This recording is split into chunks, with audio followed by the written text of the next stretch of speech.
Maka itu mari gereja kita saling menjaga diri kita. Tidak ada dosa seperti dosa percabulan ini. Orang ingin kembali lagi, maka itu pola pikir kita harus diubah. Dan aku melihat roh itu, saya nggak baca kata perempuan, roh itu mabuk oleh darah orang-orang kudus dan mabuk oleh darah saksi-saksi Yesus. Mengerikan. Saudara takut ini. Amin. Mereka kejar hamba-hamba Tuhan dan gereja Tuhan. Nggak main-main. Kalau dunia ini yang mengejar mereka. Tapi kalau kita yang dikejar oleh mereka. Beda. Nah, untuk itu masalah seks dalam pernikahan harus dijaga dengan baik. Lagi sekali, untuk masalah seks dalam pernikahan harus dijaga dengan baik, supaya kita suami istri tidak akan punya kesempatan untuk memikir yang lain dalam hidup ini. Ngerti sekarang saudara bagaimana roh ini bekerja pada akhir zaman? 1 Korintus 6. Nah, saya belum pernah menemukan pengertian uraian tentang seks sejelas pasal 6 kitab Korintus ini. 1 Korintus pasal yang ke-6. Luar biasa ini. Satu-satunya buku yang menjelaskan begitu rupa tentang seks itu hanya Alkitab ini. Saya cukup banyak membaca buku tentang seks, tapi yang ini sungguh luar biasa. Itu dengarkan ini baik-baik. 1 Korintus pasal yang ke-6 untuk kita mengenal kebenaran ini, supaya kita tahu dalam kehidupan kita mau dibawa kemana hidup ini. Mulai ayat 12. Apa judulnya? Nasihat terhadap percabulan. Saya akan baca ayat yang ke-14 mulai. Tuhan yang membangkitkan Yesus akan membangkitkan kita juga oleh kuasa. Saya ulangi. Bapa di surga yang membangkitkan Yesus akan membangkitkan kita juga oleh kuasanya. Roh Kudus, wahyukan ayat ini kepada semua kami, khususnya para pemimpin, supaya kami bisa menerangkan kepada umatmu kebenaran ini. Saudara, bicara tentang seks, ternyata kita harus bicara tentang kebangkitan tubuh.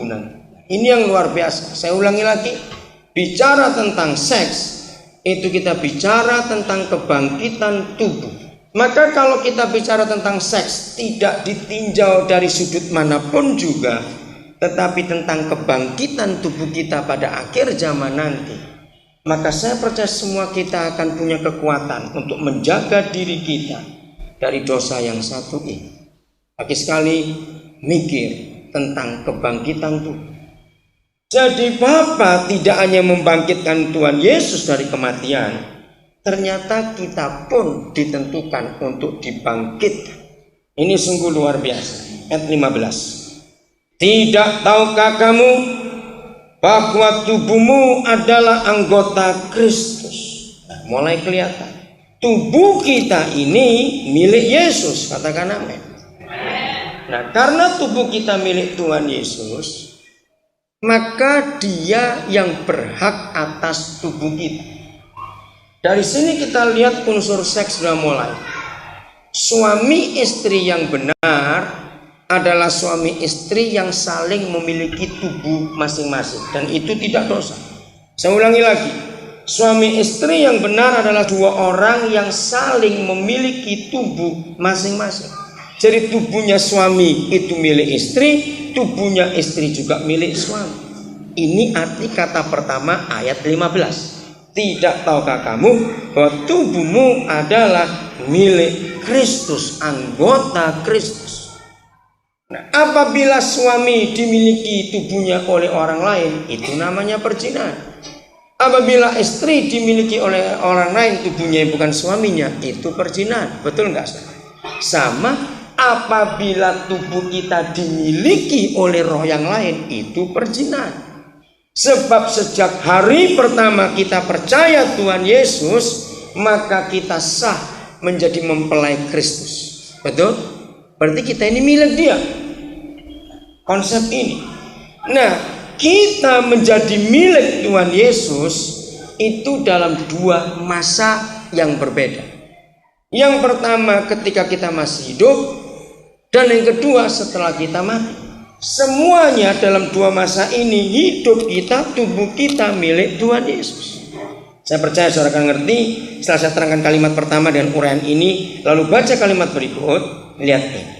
Karena tubuh kita sebagai mempelai perempuan milik suami surgawi kita, yaitu Kristus, akan kuambilkah anggota Kristus untuk menyerahkannya kepada siapa? Baca baik. Kepada percabulan. Jawabannya apa? Sekali-kali tidak. Nyambung nggak saudara-saudara? Lagi sekali, bicara tentang percabulan dan tentang seks harus bicara dari sudut pandang kebangkitan tubuh. Karena tubuh kita ini milik Tuhan Yesus, sebagaimana suami memiliki tubuhnya istri dan istri memiliki tubuhnya suami, maka tubuh milik Kristus tidak boleh dimiliki oleh siapa-siapa lagi. Dalam dua masa yang berbeda. Selama kita masih hidup, milik Kristus. Setelah kita mati pun tetap milik Kristus.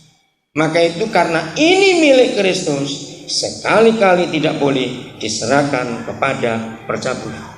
Ayat 16. Atau tidak tahukah kamu bahwa siapa yang mengikatkan dirinya pada perzinahan atau percabulan menjadi satu tubuh dengan dia? Sebab demikianlah kata nas, kata satu ayat, keduanya akan menjadi satu daging. Wah, ini luar biasa saudara. Sungguh tahun 80-an awal Roh Kudus mewahyukan saya kebenaran ini, dan saya sungguh bersyukur karena belum satupun buku tentang seks yang begitu detail yang saya pernah baca, baru Roh Kudus waktu itu. Nah, setelah tahun itu saya menemukan ada banyak penulisan tentang ayat ini. Dengarkan baik-baik. Seks, siapapun yang menggunakannya atau melakukannya, ya, catat ini.